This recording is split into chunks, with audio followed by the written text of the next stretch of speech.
Hello guys, आज है भाई दूज। तो आज हम लोग जा रहे हैं दीदी के घर, क्योंकि आज दीदी आ नहीं पाई हैं। तो कोई नहीं, हम ही वहाँ जाते हैं। वहाँ जाकर मेरी भांजी ने क्या कहा वो आपको लास्ट में बताऊंगा। चलो, आज हम पहले दिन तो निकलते हैं घर से, क्योंकि हमें ऑटो पकड़ना है, उसके बाद में बस भी पकड़नी है। अगर बस छूट गई तो फिर उसके बाद में बहुत देर की बस है। तो हम लोग निकलते हैं घर से, फिर उसके बाद आ जाते हैं सीधा ऑटो में। ऑटो में मैं हूँ और मेरी मम्मी है साथ में, सिर्फ हम दो लोग जा रहे हैं दीदी के घर पे। थोड़ी देर वेट करने के बाद हम लोग बस स्टैंड के पास में आ जाते हैं।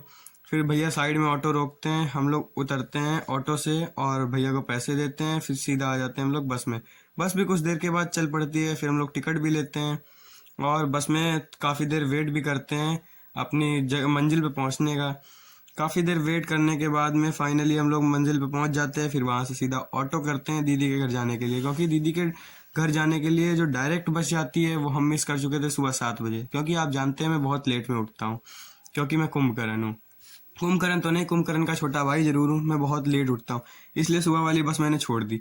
तो अब हम लोग आ जाते हैं पिहानी में। पिहानी के बाद सीधा हम लोग ऑटो करते हैं और ऑटो करने के बाद थोड़ी दूर आकर मेरा मुंह बन जाता है, क्योंकि वहाँ पे रेलवे फाटक बंद है। थोड़ी देर वेट करने के बाद में रेलवे फाटक भी खुल जाता है। फिर उसके बाद में ऑटो वाले भैया ऑटो चला देते हैं। काफ़ी देर वेट किया हम लोगों ने, गर्मी लगने लगी है। जब भैया ने ऑटो चलाया तो थोड़ी सी हवा लगी। उसके बाद में हम लोग सीधा आ जाते हैं दीदी के घर पे।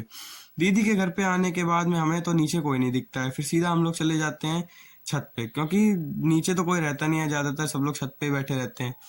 इतने टाइम मेरी भांजी की भी आवाज़ भी नहीं आ रही थी। थोड़ी देर के बाद मुझे मेरी भांजी भी मिल जाती है, वो छुपी हुई थी। उसके बाद में वो देखो क्या कर रही है, मतलब बिल्कुल पागलपन खेल रही है मेरे साथ, बिल्कुल पागल दिखी है अभी। ये देखो क्या कर रही है, बिल्कुल पागल हो रखी है। ये चूड़ी पहना रही है मुझे, कहीं कुछ कर रही है, मेरे साथ खेल रही है। और जो इसने ये बात कही है एक बात, वो मैं आपको लास्ट में बताऊंगा इसने क्या बात कही है। अभी तो ये पागलपन कर रही है, मेरे साथ खेल रही है। उसके बाद में इसके साथ हम लोग काफ़ी देर खेलते हैं और वहाँ रुकते भी हैं एक रात। अगले दिन हम लोग आते हैं तो हम लोगों के जान पहचान में और रिलेशनशिप में लोग मेहमान आते हैं, उनके साथ में हम लोग 4 व्हीलर में घर आ जाते हैं। और काफ़ी देर वेट करने के बाद में हम लोग बैठे रहते हैं। सुबह सुबह का टाइम है, मैं तो सोते हुए आराम से आता हूँ। काफ़ी देर वेट करते रहते हैं, वेट करते रहते हैं, फिर भी बहुत टाइम हो जाता है। मेरी तो रास्ते में 2-3 बार आंखें भी खुलती हैं, क्योंकि अंदर गाने भी बज रहे थे और मुझे थोड़ा सा प्रॉब्लम भी होती है कार में। अब मैं आपको दिखाता हूँ मेरी भांजी ने क्या कहा।